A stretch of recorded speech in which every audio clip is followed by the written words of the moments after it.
파이팅 배승입니다. 3부 이슈 인터뷰 이어갑니다. 국민의힘 한동훈 당대표는 한동훈 체제의 첫 비서실장과 사무총장을 임명했습니다. 지도부 내에서는 정점식, 참 이름이 어려워요. 정점식 정책위 의장에 대한 교체론이 제기돼서 유임이냐 아니면 교체냐 한동훈 대표의 고민이 길어지는 듯한데요.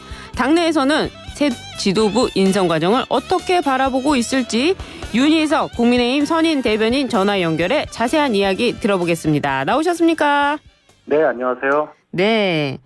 한동훈 대표는 취임 이후 첫 인선으로 박정화 의원을 비서실장으로 임명한 데 이어서 PK 재선의 서범수 의원을 신임 사무총장으로 임명했습니다. 한 대표의 인선 어떻게 평가하세요?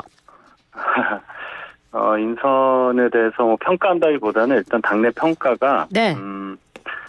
두 분이 대단히 합리적인 분들이라는 평이 많고요. 네.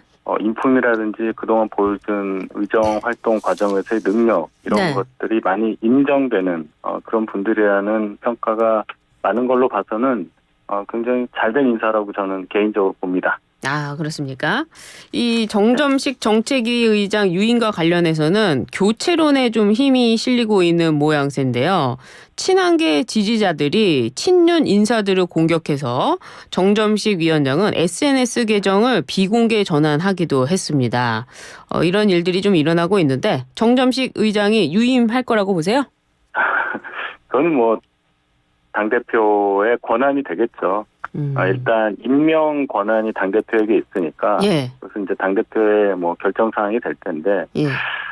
그동안의 예를 보면은 원내대표는 당연히 쭉 가지만 정책의장은 계속 교체가 되었었습니다. 지도부가 바뀌면서 그렇군요. 박대출 의원, 뭐 유희동 의원 그동안 다 교체가 됐었던 전례가 있어서 이번에도 아마 그 전례에 비추어서 많은 분들이 정책의장도 교체 대상 아니냐 이렇게 말씀하시는 분도 있고 또 이것을 굳이 뭐 바꿀 필요가 있느냐 2달밖에 안 되는데 아마 이런 의사들이 많이 있는 걸로 보입니다. 합리적인 선에서 네. 결정이 될 걸로 그렇게 기대해야 될 것 같습니다.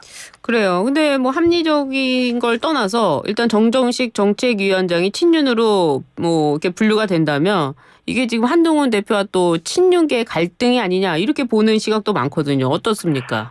저는 이렇게 봅니다. 네. 62.8%라는 거의 뭐 전에 볼 수 없었던 높은 지지율로 당대표가 선출이 됐어요. 네.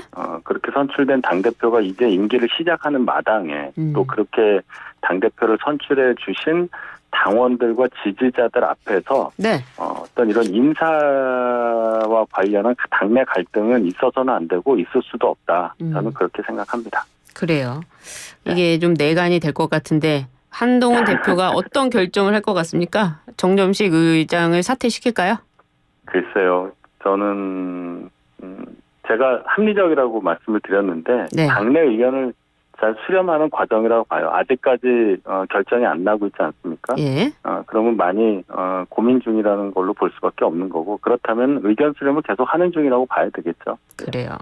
한동훈 대표가 지금 제3자 특검법 다시 좀 이야기를 하고 있습니다.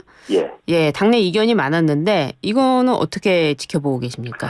한동훈 대표가 어제 저녁에 언론에서 네. 아예 굉장히 선명하게 밝혔어요. 예. 이건 발의를 해야 하는 것이 맞다. 네.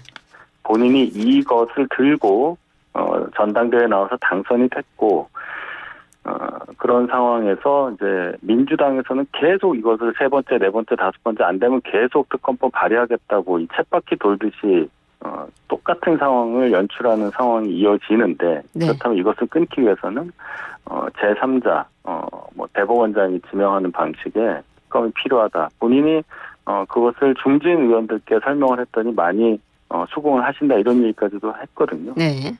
제가 볼 땐 민주당의 태도 여하에 따라서 이런 식으로 아마 논의가 좀 진행될 것 같은데 다만 걱정은 네. 이재명 전 대표가 이미 이 제3자가 추천하는 특검법에 대해서 반대 의사를 표명했단 말이죠. 네. 그 민주당에서는 도대체 어떻게 할 요량이냐 이 부분도 굉장히 중요해 보입니다. 근데 당내에서는 이 특검과 관련해 가지고는 원내대표가 하는 몫이다 또 이렇게 이야기하는 분들도 계시지 않았습니까? 원내대표가 국회에서 네. 야당과 뭐 협상을 하거나 법안을 발의하거나 상임위 배정을 하거나 네. 이런 부분에 있어서 전적인 책임을 지는 것은 맞다고 봅니다만은 예. 이렇게 큰 법안에 대해서 당론을 정해야 하고 당론에 따라서 발의돼야 되고 또 야당과 협상을 해야 되고 이런 부분에 있어서는 당대표가 당연히 주도권을 갖고 논의에 나서는 것이 맞지 않나 저는 그렇게 봅니다. 그래요. 근데 대통령실과 입장이 조금씩 변하는 것 같아요. 최근에 그 한동훈 대표가 김건희 여사 검찰청에 가서 조사 받았으면 좋았을 것이다 이런 입장을 또 내놓고 있는데요.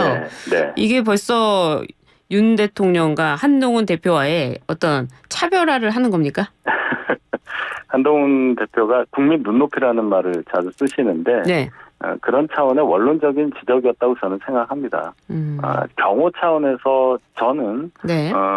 현직 대통령의 배우자가 검찰청에 출두해서 조사를 받는 부분이 경호처 입장에서는 대단히 어려운 일이었다고도 이해를 해요. 예. 그러니까 이런 부분이 여러 가지가 있기 때문에 당대표 입장에서는 국민적 눈높이라는 그런 기준으로 원론적인 지적을 한 거지. 그것이 대통령실과 또 당대표의 입장이 다르다. 그래서 뭐 어떤 또 갈등의 단초가 된다. 그렇게 해석하는 것은 과하다고 생각합니다. 그래요. 윤상현 의원은 이원석 검찰총장을 향해 가지고 전 정권에 대한 수사는 미적대면서 특정 수사에만 열을 올리는 선택적 법부라기가 아쉽다. 그러면서 검사인가 정치인인가 이렇게 꼬집었습니다. 이 발언 어떻게 들으세요? 아니시겠죠. 네. 또 정치인이 아니기 때문에 이원석 검찰총장이 일일이 여기에 대해서 해명하기도 어려울 거라고 봅니다. 현실적으로. 하지만 저도 개인적으로 왜 전 정권에 대한 수사할 대상이 굉장히 많은데 이렇게 미진한가에 대해서는 개인적으로 의문이 있는 것도 사실이에요. 네. 그래서 어떤 과정을 거치든 어떤 식으로든 그동안에 이 수사가 미진했다는 평가를 받을 수밖에 없었던 그런 상황에 대해서는 국민들께 좀 밝힐 필요가 있지 않나 이렇게 봅니다. 그 김건희 여사 수사와 관련해서 지난주 검찰이 김건희 여사의 명품백 실물을 확보했다면서 검증에 착수하기로 했는데요. 검찰총장과 수사팀 간에 김건희 여사의 사과 지시 여부를 두고 또 한 번 진실 공방이 벌어지고 있어요. 네. 이런 사태 어떻게 보십니까? 일단 검찰 내부에서 뭐 대검하고 서울중앙지검하고 이렇게 옥신각신하는 모양새는 대단히 부적절하게 보여요. 뭐 네. 사실 여부를 떠나서. 다만 이 건에 대해서 김건희 여사를 조사하는 과정에서 사과를 받아라. 네. 그게 이제 검찰총장의 지시였다는 얘기잖아요. 그렇죠. 이 부분에 대해서는 양쪽 다 부인을 했으니까 예. 이것은 아닌 걸로 저는 생각을 하는데 상식적으로도 수사를 하는 입장에서 조사 과정에서 현직 대통령 배우자에게 사과를 받아내라는 게 상식적으로 가능한 일이냐. 그런 지시라는 것을 생각할 수 있겠느냐라는 점을 생각할 때는 이거는 사실이 아니라고 저는 봅니다.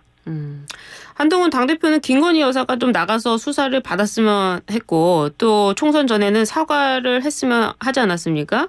네네. 여러 가지 입장에서 보면은 이원석 검찰총장과 좀 비슷한 입장인 것 같은데요.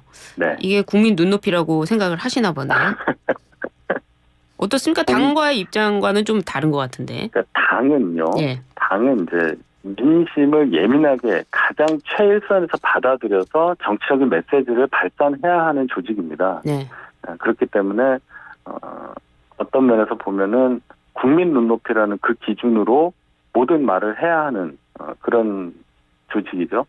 그렇기 때문에 일반적으로 어떤 정부나 또 대통령실이나 그쪽에서 생각하는 입장과 다를 수가 있어요. 아무리 여당이라 하더라도. 예.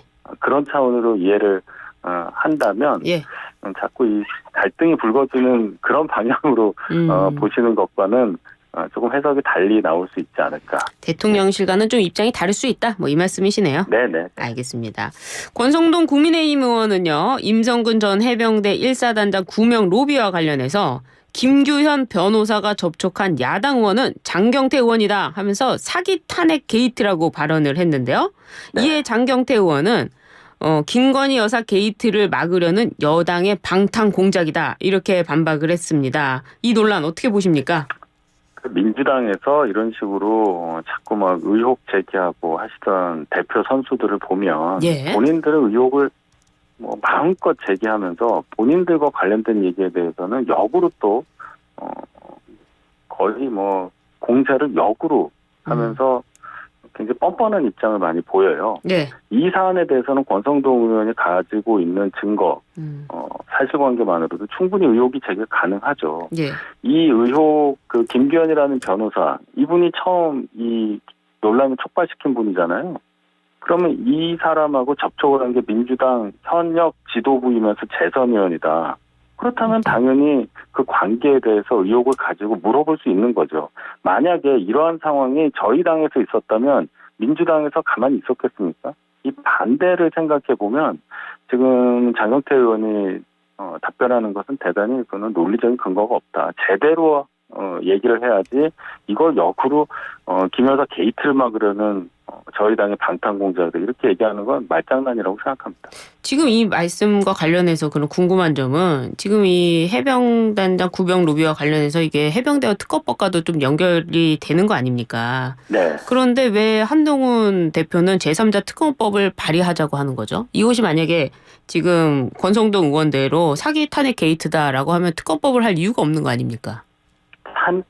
사기 탄핵 게이트인지 아닌지에 대해서 계속 옥신각신하고 있고 제가 말씀드린 것은 또는 한동훈 대표도 생각하는 것이 뭐냐면 민주당에서 국회 다수 의석을 바탕으로 해서 계속 똑같은 내용에 하면 할수록 더 강해지는 특검법을 계속 내놓고 거부권, 재의결 또 발의 계속 이 과정을 반복하고 있잖아요. 네. 이 과정이 지속되면 지속될수록 물론 민주당이 비판받는 것도 맞지만은 정부 여당의 에너지가 다 소모된다. 여기에 모든 논의가 다 빨려 들어간다. 그렇다면 이것을 끊어야 되는 뭔가를 해야 되는데 민주당에서는 그걸 할 의사가 없고 그렇다면 저희 당에서 정부 여당 쪽에서 뭔가를 내놓아야 된다는 차원에서 전국 경색을 풀기 위한 방안으로 이 제3자 특검법을 내놨다. 저는 그렇게 생각합니다.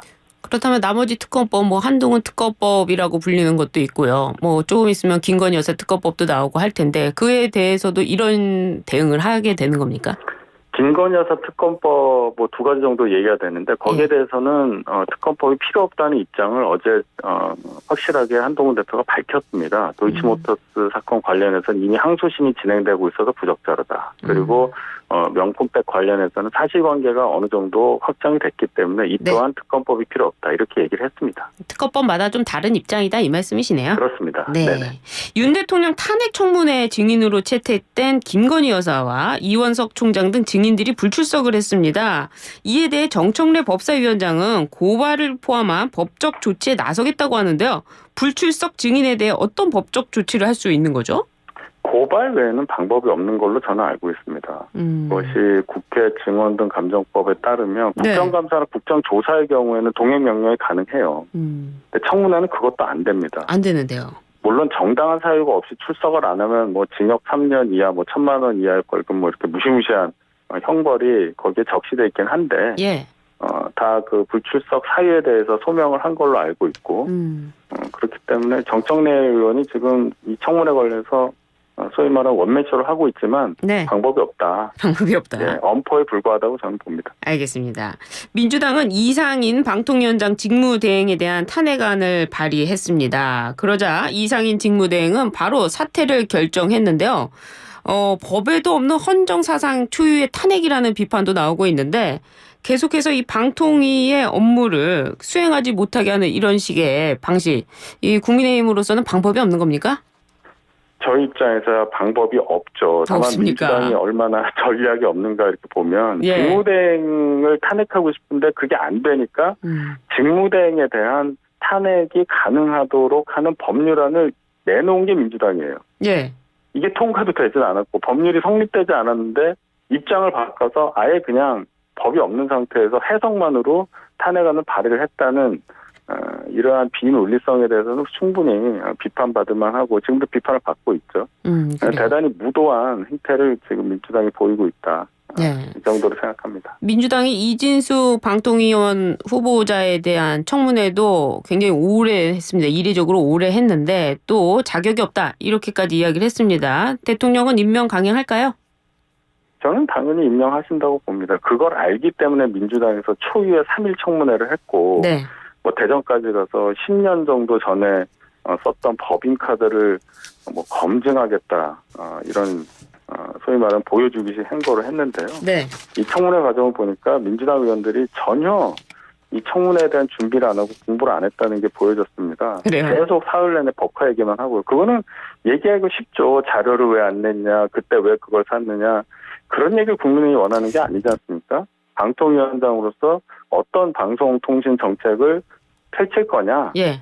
MBC 관련해서는 어떠한 보관이 있느냐. 뭐 네. 이런 걸 물어봐야 되죠. 그렇죠. 전혀 거기에 대해서 대비를 안 했으니까 계속 국민들이 눈살 찌푸리는 공방만 오가는 그런 아주 불쾌한 사흘이었다고 저는 봅니다. 그래요. 하여튼 이진숙 후보자를 막는 이유는 뭐라고 보세요?